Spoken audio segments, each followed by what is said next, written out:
sabah aydınlanın Rabbine sığınırım. La ilahe illallah. Allahu Ekber. Hai guys, welcome back to my YouTube channel. Di segmen Ravel kali ini, lagi-lagi aku bakalan bawain kalian sebuah film yang mana ini merupakan film horor pertama dari Turki yang diproduksi oleh Muhteşem Film dengan sutradara Alper Metsi. Film ini berjudul Sicin, bergenre horor keluarga, berdurasi 96 menit dan dirilis pada 16 September 2014. Sebelum aku mereview filmnya, aku bakalan ngenalin dulu para pemain di dalamnya. Yang pertama ada Ceyda, yang mana ia merupakan seorang anak kecil yang memiliki kecacatan pada matanya atau tunanetra. Ia merupakan anak dari Nisa dan Kudret.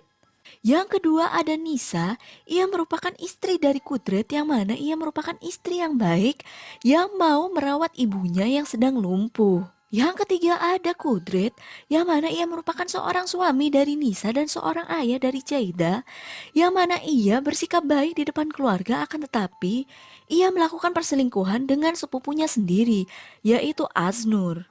Nah, si Asnur sendiri di sini merupakan seorang perempuan yang sangat terobsesi dan mencintai Kudret, meskipun ia tahu bahwa Kudretlah yang akan membawa kematian kepadanya. Dalam film ini diceritakan bahwa Asnur mencintai sepupunya sendiri yang bernama Kudret. Akan tetapi di sini Kudret sendiri tidak menyukai si Asnur. Lalu Asnur dan temannya pun mendatangi seorang dukun yang bernama Insan untuk bertanya apakah ia bisa menikah dengan Kudret atau tidak. Dukun Insan pun merapal mantra dan memanggil jin untuk bertanya. Jin yang merasuki teman Asnur mengatakan bahwa Kudret bukanlah lelaki yang tepat untuk dirinya. Bahkan Dukun Insan pun juga mengatakan Kudret akan menjadi penyebab kematiannya di masa yang akan datang. 12 tahun kemudian, Asnur tidak mendengarkan nasihat dari dukun tersebut dan ia tetap berhubungan dengan Kudret hingga ia hamil. Kudret yang memang tidak mencintai Asnur, yang hanya memiliki hawa nafsu saja, menolak untuk bertanggung jawab dan bertengkar. Akibat pertengkaran itu pun Asnur mengalami keguguran. Si Asnur ini karena tidak terima ditolak oleh Kudret, ia pun kembali pergi menemui dukun, yang mana ia pernah menemui dukun ini 12 tahun yang lalu, yaitu dukun Insan.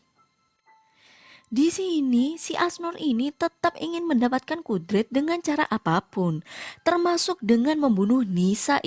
Dukun Insan pun mau tidak mau harus mendukung niat Asnur. Ia berjanji akan mengirim santet mantra babi kepada si Nisa. Dukun Insan ini akan memanggil jin yang paling benci dengan orang Islam yang bernama Jin Azar untuk merasuki tubuh Nisa dan menawan rohnya. Mantra babi sendiri merupakan suatu santet yang sangat hebat dan kejam. Dukun Insan di sini meyakinkan Asnur bahwa sebelum hari kelima, Nisa dan orang-orang yang memiliki ikatan darah dengannya akan mati.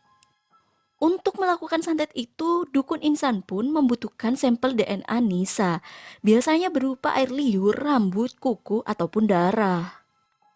Karena nekat dan keinginannya ingin terkabul, Asnur pun pergi ke rumah Nisa untuk mendapatkan sampel DNA. Nisa sendiri di sini tidak curiga karena Asnur ini merupakan saudara sepupu dari suaminya. Di kamar mandi, Asnur pun mendapatkan sampel DNA yang diinginkan. Ia mengambil air liur disikat gigi, menemukan rambut, dan juga mengambil pembalut wanita yang ada di tong sampah. Dukun Insan pun sangat senang karena mereka mendapatkan sampel darah Nisa di pembalut wanita. Karena menurut Dukun, santet dengan darah korban sangat manjur dan hebat. Lalu ritual membuat perjanjian dengan jin pun dilakukan. Dan sang jin pun ini mengabulkan doa mereka. Sejak saat itulah hari demi hari berubah menjadi mengerikan buat Nisa. Kejadian demi kejadian yang tidak masuk akal pun terjadi. Nisa yang ketakutan memberitahu suaminya Kudret apa yang ia alami. Akan tetapi di sini Kudret tidak percaya dan menuduh Nisa bahwa ia sudah gila. Puncaknya adalah ketika Ibu Nisa yang lumpuh tiba-tiba saja bisa berjalan dan bunuh diri dengan menyiram kepalanya dengan air mendidih.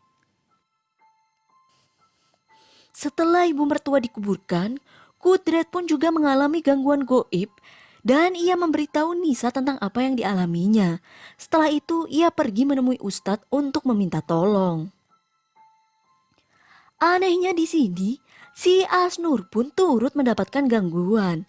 Pertama, ia melihat penampakan suaminya sendiri yang bernama Ali Ismail dengan wajah berlumuran darah. Ali pun berkata kalau perselingkuhan Asnur dan Kudretlah yang membuatnya bunuh diri. Yang kedua, ia juga didatangi oleh sosok yang menyerupai Nisa yang sangat menyeramkan dan ingin membunuhnya. Karena ketakutan pun Asnur menelpon sang dukun dan bertanya apakah santet tersebut juga akan mengganggu orang lain. Dukun insan pun menjawab bahwa hanya orang-orang yang memiliki hubungan darah dengan Nisa saja yang akan diganggu sampai mati. Ibu mertua Asnur yang mendengar percakapan itu sangat kaget dan cepat-cepat menemui Kudret untuk memberitahukan perbuatan Asnur pada Nisa. Kudret pun segera membawa Nisa menemui si Ustadz dan di sini anaknya Ceida ingin ikut tapi dilarang oleh Kudret. Di lain sisi, Asnur yang sedang makan, makanan yang di piringnya berubah menjadi lintah dalam kuah darah. Ia pun memuntahkannya dan hendak menelpon sang dukun karena merasa ketakutan. Kan tetapi tiba-tiba tubuhnya menegang, tulangnya berderak dan tubuhnya terbanting di lantai. Asnur pun mati dengan sangat mengenaskan. Sang Ustadz pun mencoba meruqyah Nisa akan tetapi tidak mempan. Nisa menyerang Kudret dan ingin membunuhnya dan membuat si Ustadz ini menangkap Nisa dan mengikatnya di kursi. Lalu sang Ustadz pun mencoba untuk mengeluarkan jin di dalam tubuh Nisa dengan cara memukulkan kayu ke tubuh Nisa. Karena terhasut tipu daya dari jin tersebut, sang Ustadz pun tersulut emosinya dan memukulkan kayunya di tempat yang salah yaitu kepala Nisa dan membuat Nisa di sini meregang nyawa dengan seketika. Melihat sang istri meninggal, Kudret pun tidak terima dan menyerang sang Ustadz. Kemudian sang Ustadz dengan berteriak mengatakan kepada Kudret bahwa bukan Nisalah yang disantet dan kesurupan, akan tetapi sosok di belakangnya lah yang disantet dan menyebabkan kematian kepada keluarganya. Kilas balik memperlihatkan bahwa Asnur telah salah mengambil sampel DNA yang ia bawa kepada dukun. Pembalut wanita yang penuh darah itu ternyata bukan milik Nisa, melainkan milik ponakannya yaitu Ceida, yang mana pada saat itu merupakan pertama kalinya ia menstruasi. Lahan itu berakibat fatal karena santet yang dikirim oleh sang dukun merupakan santet yang membunuh korban dan orang-orang yang memiliki ikatan darah. Santet mengenai Ceida, maka sebagai bibi Asnur pun ikut termasuk di dalamnya. Ia pun mati bersama Kudret, Nisa, dan nenek Ceida.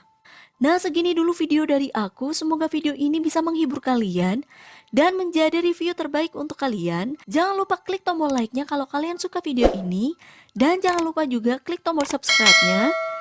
Dan buat kalian yang ingin request film apa aja yang pengen aku reviewin, kalian bisa langsung komentar di bawah atau kalian bisa DM aku lewat Instagram. Dan buat kalian yang penasaran banget cerita lengkapnya seperti apa, langsung aja cari dan tonton. Aku rekomendasiin banget film horor ini. Dan segini dulu, see you on my next video guys, bye!